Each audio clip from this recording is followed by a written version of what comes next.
வணக்கம், இது உங்கள் தமிழ் சைனிக். இந்த வீடியோவில் வந்து ரெண்டு விஷயத்தை பற்றி பார்க்க போகிறோம். ஒன்று வந்து என்னென்னு பார்த்தீங்கன்னாக்கா, ஸ்பார்க்ஸ்லேருந்து அட்வான்ஸ் இன்டிமேஷன் மெசேஜ் வந்து வந்திருக்கு. ஜூன் மாதத்தோட பென்ஷன் வந்து எப்போ கிரெடிட் ஆகும் அப்படின்னு சொல்லிட்டு. ஸோ இது வந்து ஒரு சிலருக்கெல்லாம் வராமல் இருந்திருக்கலாம். அதுக்கான காரணம் என்ன, இந்த மாதிரி வராமல் இருந்தாக்கா நீங்கள் என்ன வழிமுறை பண்ணணும் அப்படின்றத பற்றியும், அதே போல் பென்ஷன் வந்து இறந்துட்டாங்க அப்படின்ற பட்சத்தில் அவங்களோட குடும்பத்தில் இருக்கிறவங்க என்னென்ன வழிமுறையில் அவங்களுக்கு இருக்கிற, அதாவது பேலன்ஸ் இருக்கிற அமௌண்ட் வந்து எப்படி வாங்கணும், அவங்களுக்கு கிடைக்க வேண்டிய தொகை வந்து எங்கெங்கேருந்து கிடைக்கும், இன்சூரன்ஸ் மூலிமா நீங்கள் எப்படி வந்து கிளைம் பண்ணணும், எங்கே கிளைம் பண்ணணும், இந்த மாதிரி ஒரு சில பாயிண்ட் எல்லாம் வந்து கொண்டு வந்திருக்கோம். இந்த பாயிண்ட் எல்லாமே வந்து பார்த்தீங்கன்னாக்கா நம்ம ஏற்கனவே நம்மளோட சேனலில் அதுக்கான டீட்டெயில்டான வீடியோ எல்லாமே வந்து போட்டிருக்கோம். அந்த டீட்டெயிலான வீடியோ வந்து போட்டாலுமே அதாவது ஒரே வீடியோவில் இந்த விஷயம்லாம் நீங்கள் பண்ணணும் அப்படின்னு சொல்லிட்டு சொல்லும்போது இன்னுமே உங்களுக்கு வந்து கிளியராக புரியும். ஸோ அதனால தான் இந்த ரெண்டாவது பாயிண்ட்டுமே வந்து கொண்டு வந்திருக்கோம். ஸோ இந்த ரெண்டு பாயிண்ட்டுமே வந்து பார்த்தீங்கன்னாக்கா, இது சர்வீஸ் பென்ஷனராக இருந்தாலும் சரி, ஃபேமிலி பென்ஷனராக இருந்தாலும் சரி, ரெண்டு பேருக்குமே இது வந்து ரொம்ப உபயோகமாக இருக்கும். அதனால் இந்த வீடியோ வந்து கடைசி வரைக்கும் பாருங்கள். அதே போல் இது வரைக்கும் நம்மளோட சேனலை சப்ஸ்கிரைப் பண்ணாதவங்க தயவு செஞ்சு சேனலை சப்ஸ்கிரைப் பண்ணி சேனலுக்கும் பென்ஷனுக்கும் உங்களோட சப்போர்ட் வந்து கொடுங்க. நிறைய பேர் இன்றைக்கி டேட்லையுமே வீடியோ வந்து பார்க்குறீங்க, ஆனால் சேனல் வந்து சப்ஸ்கிரைப் பண்ணலை.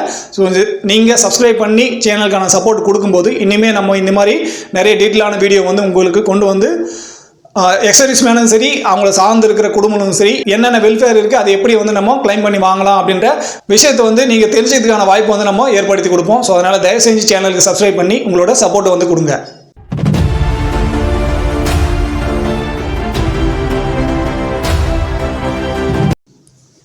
ஸோ முதல்ல ஜூன் மாதத்தோட பென்ஷன் மெசேஜ் வந்து வந்தாச்சு ஸ்பார்க்ஸ்லேருந்து.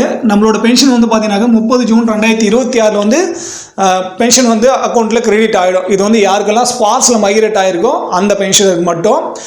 ஏற்கனவே பழைய முறையில், அதாவது ஸ்பார்க்ஸில் மைக்ரேட் ஆகலை, நீங்கள் வந்து டிபிடிஓ மூலியமோ இல்லை சிபிபிசி மூலியமோ பென்ஷன் வாங்குறீங்க அப்படின்ற பட்சத்தில் இதுக்கு முன்னாடி எப்படி வந்து நீங்கள் பென்ஷன் வாங்கிட்டீங்களோ அதே மாதிரி வந்து பென்ஷன் கிரெடிட் ஆகிடும்.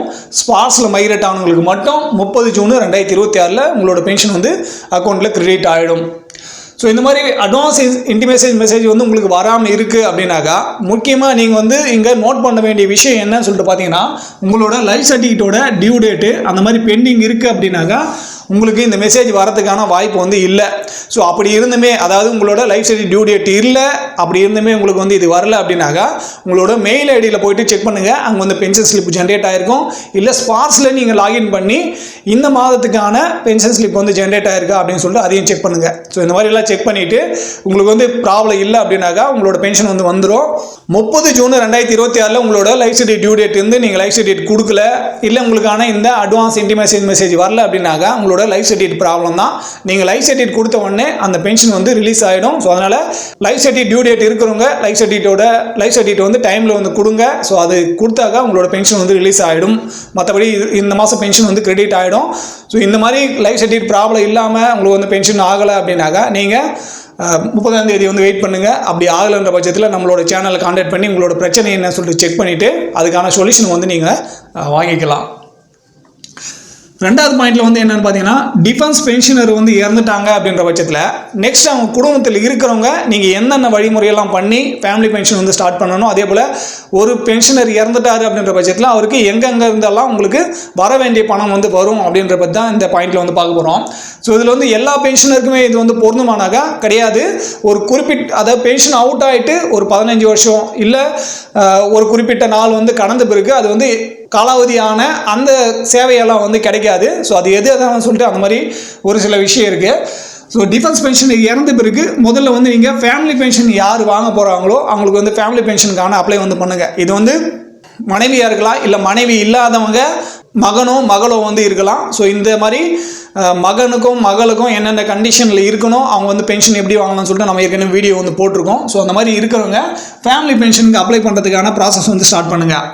ஸோ ஃபேமிலி பென்ஷன் வந்த பிறகு இந்த பென்ஷனர் இறந்ததுக்கும் ஃபேமிலி பென்ஷன் வந்து ஸ்டார்ட் ஆகிறதுக்கும் இடைப்பட்ட காலம் வந்து உங்களுக்கு பென்ஷன் வராமல் இருந்தாக்கா அதோட தொகை வந்து உங்களுக்கு அரியராக வந்து கிடைக்கணும். ஸோ அந்த அமௌண்ட் வந்து கிடைக்கும். ஸோ இன்கேஸ் இங்கே வந்து பென்ஷனரும் வந்து இறந்துட்டாங்க, ஃபேமிலி பென்ஷனரும் வந்து இறந்துட்டாங்க, அடுத்து வந்து யாரும் ஃபேமிலி பென்ஷன் வாங்கிறதுக்கான தகுதி வாய்ந்தவங்க யாரும் இல்லை அப்படின்ற பட்சத்தில் பென்ஷனரோ இல்லை ஃபேமிலி பென்ஷனரோ அவங்க பென்ஷன் வாங்குகிற வாழ்நாளில் ஏதாவது ஒரு அமௌண்ட் வாங்காது இருந்தாங்க, அந்த தொகை வந்து அவங்களுக்கு கிடைக்கல அப்படின்ற பட்சத்தில் அது வந்து நம்ம எல்டிஏவை வந்து கிளைம் பண்ணி வாங்கலாம். ஸோ இந்த எல்டிஏன்றது லைஃப் டைம் அரியர். பென்ஷனரும் ஃபேமிலி பென்ஷனரும் அவங்களோட வாழ்நாளில் அதை பென்ஷன் வாங்குகிற டைமில் கிடைக்காத தொகையை அவங்கள சார்ந்தவங்க மகனோ மகளோ வாரிசு யார் இருக்காங்களோ நீங்கள் சரியான முறையில் டாக்குமெண்ட்டு கொடுத்து கிளைம் பண்ணி அந்த அமௌண்ட் வந்து வாங்கலாம். இப்போ உதாரணமாக சொல்ல போனாக்கா 1 ஜூலை 2024 ORP 3 வந்து ரிவிஷன் ஆகிடுச்சு. ஸோ அந்த டைமில் அது வந்து இம்ப்ளிமெண்ட் ஆனது வந்து பார்த்தீங்கன்னா செப்டம்பர் மாதம் தான் நம்மளுக்கு வந்து இம்ப்ளிமெண்ட் ஆச்சு. ஸோ அதுக்கு இடைப்பட்ட காலத்தில் அந்த பென்ஷனரும் ஃபேமிலி பென்ஷனரும் இறந்துட்டாங்க. அதுக்கப்புறம் வந்து யாரும் வாங்கலை அப்படின்னாக்கா அந்த 3 மாதத்துக்கு இடைவெளியில் ஒரு 10,000 ரூபா வந்து அவங்களுக்கு அரியர் கிடைக்க வேண்டியதாக இருந்திருக்கும். ஸோ அந்த அமௌண்ட் வந்து கிடைக்காது இருந்தாக்கா அந்த மாதிரி அமௌண்ட்டெல்லாம் நீங்கள் கிளைம் பண்ணி வாங்கலாம். இது வந்து அவங்களோட வாரிசுதாரர்களுக்கு. அடுத்து வந்து ரிட்டையர்மெண்ட் ஆகிட்டு 15 வருஷம் யாருக்கு வந்து கம்ப்ளீட் ஆகாது இருக்கோ அந்த பென்ஷனர் வந்து இறந்துட்டாங்க அப்படின்ற பட்சத்தில் அவங்களோட கம்யூட்டேஷனோட டிடக்ஷன் அமௌண்ட் வந்து கட் பண்ண மாட்டாங்க. அந்த பென்ஷனருக்கு எவ்வளோ அமௌண்ட் வந்து ஃபுல் பென்ஷன் வந்து கிடைக்கணுமோ அது வந்து அந்த ஃபேமிலி பென்ஷன் வந்து கிடைக்கும். அது வந்து என்ஹான்ஸ் ரேட்டில் ஸ்டார்ட் ஆனால் மட்டும்தான் அந்த மாதிரி கிடைக்கும். நார்மல் ரேட்டில் ஸ்டார்ட் ஆனாக்கா அவங்களுக்கு 60% தான் அவங்களோட பென்ஷன் வந்து கிடைக்கும். அடுத்து வந்து பார்த்திங்கன்னா ஏஜிஏயோட எக்ஸ்டெண்டட் இன்சூரன்ஸ் பாலிசி. ஸோ இது வந்து பார்த்தீங்கன்னாக்கா ஒரு குறிப்பிட்ட காலகட்டத்துக்கு, அதாவது ரிட்டையர்மெண்ட் ஆன நாள்லேருந்து ஒரு 20 வருஷம் இல்லை அவங்களோட வயசு. ஸோ இதை பற்றி டேபிள் ஒன்று இருக்குது. அந்த டேபிள் பற்றி நம்ம ஏற்கனவே வீடியோ வந்து போட்டிருக்கோம். இந்த ஏஜிஏ வந்து எப்படி கிளைம் பண்ணலாம், யாருக்கு வந்து கிடைக்கும், யாருக்கு ரீஃபண்டபிள் இருக்குது, யாருக்கு ரீஃபண்டபிள் இல்லை அப்படின்ற அந்த விஷயத்தை எல்லாமே நம்ம வந்து டீட்டெயிலாக வந்து சொல்லியிருக்கோம். ஸோ அதை பார்த்தீங்கன்னா உங்களுக்கு இனிமேல் டீட்டெயிலாக வந்து புரியும். அடுத்து வந்து ரொம்ப முக்கியமானது, எந்த பென்ஷனர் வந்து ஆக்சிடென்ட் முறையில் வந்து இறந்துட்டாங்க அப்படின்ற பட்சத்தில் அவங்களுக்கு டிஎஸ்பி டிஃபென்ஸ் சேலரி பேக்கேஜில் இன்சூரன்ஸ் வந்து கிளைம் பண்ணலாம். இது வந்து ஒன்லி ஆக்சிடென்ட் முறையில் வந்து இறந்துட்டாங்க அப்படின்ற பட்சத்தில், அதாவது விபத்து காரணமாக இல்லை இயற்கை சீற்றத்தினாலேயோ இல்லை பாம்பு கடியிலையோ இந்த மாதிரி வந்து இறந்துட்டாங்க அப்படின்னாக்கா அந்த பென்ஷனருக்கு வந்து டிஎஸ்பி முறையில் வந்து நம்ம அமௌண்ட் வந்து கிளைம் பண்ணலாம். இதை பற்றியுமே நம்ம வந்து டீட்டெயிலாக வந்து போட்டிருக்கோம். எவ்வளோ அமௌண்ட் கிடைக்கும், யார் வந்து கிளைம் பண்ணலாம், எப்படி வந்து கிளைம் பண்ணணும் அப்படின்னு சொல்லிட்டு எல்லா விஷயமே நம்ம வந்து பேசியிருக்கோம். ஸோ அதனால் சேனலில் இருக்க பழைய வீடியோ பார்த்தீங்கன்னாக்கா உங்களுக்கு வந்து டீட்டெயிலாக வந்து புரியும். ஸோ நம்ம இந்த பாயிண்ட் எல்லாம் இங்கே வந்து சொல்கிறதுக்கான ரீசன் என்னன்னாக்கா, எதெல்லாம் நம்ம வந்து செக் பண்ணணும், அதாவது ஒரு பென்ஷனர் இறந்துட்ட பிறகு அடுத்து அவங்க குடும்பத்தில் இருக்கிறவங்க என்னென்ன விஷயம்லாம் நீங்கள் வந்து செக் பண்ணணும் அப்படின்றதுக்காக தான் இந்த பாயிண்ட் எல்லாம் கொண்டு வந்திருக்கோம். நெக்ஸ்ட் வந்து பார்த்தீங்கன்னாக்கா இசிஹெச்எஸ். ஸோ இது வந்து ஒரு சிலரெல்லாம் எஃப்எம்ஏ வந்து வாங்கிட்டு இருப்பீங்க, அதாவது மாதம் 1000 ரூபாய் வந்து உங்களுக்கு பென்ஷனில் வந்து கிடைச்சிட்டு இருக்கும். ஒரு சிலரெல்லாம் இசிஹெச்எஸ் முறையில் நீங்கள் உங்களோட ட்ரீட்மெண்ட் வந்து பார்ப்பீங்க. ஸோ அந்த மாதிரி இருக்கும்போது பென்ஷனர் இறந்துட்டாங்கனாக்கா அடுத்து அவங்க ஃபேமிலி பென்ஷன் யார் வாங்குறாங்களோ அவங்களுக்குமே அது வந்து கண்டினியூ ஆகும், அங்கே வந்து ஸ்டாப் ஆகாது. ஸோ கார்டு மட்டும் நீங்கள் வந்து அந்த இசிஹெச்எஸில் ஜமா பண்ணுற மாதிரி இருக்கும். அதாவது யார் வந்து பென்ஷனராக இருந்தாங்களோ அவங்க கார்டை மட்டும் நீங்கள் கொடுக்குற மாதிரி இருக்கும். அடுத்து வந்து பார்த்தீங்கன்னாக்கா சிஎஸ்டி கேண்டீன் கார்டும் நீங்கள் வந்து யூஸ் பண்ணிக்கலாம். இது ஃபேமிலி பென்ஷனருக்கான கார்டாக வந்து மாறும். ஸோ இதோட ப்ராசஸும் நம்ம வந்து சொல்லியிருக்கோம். ஏடிஎல்ஆர்எஸ்.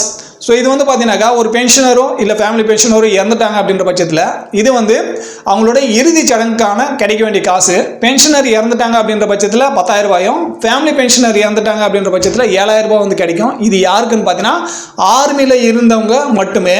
ஸோ ஏர்ஃபோர்ஸ் நேவியில் இருக்கிறவங்களுக்கு இது வந்து அவங்களோட நேவி விங்கில் இருந்தோ இல்லை ஆர்மி விங்கில் இருந்தோ அவங்களுக்கு வந்து கிடைக்கும். ஸோ இது ஆர்மியில் இருந்தவங்களுக்கு மட்டும் 10,000 ரூபாய் கிடைக்கும். அதே போல் அந்த விடோ வந்து இறந்துட்டாங்க அப்படின்ற பட்சத்தில் அவங்களுக்கு வந்து 7,000 ரூபாய் கிடைக்கும். இன்கேஸ் அந்த சர்வீஸ் பென்ஷனர் வந்து இருக்காங்க, அதுக்கு முன்னாடியே அவங்க வந்து அவங்களோட மனைவி வந்து இறந்துட்டாங்க அப்படின்ற பட்சத்தில் அங்கே வாய்ப்பு கிடையாது.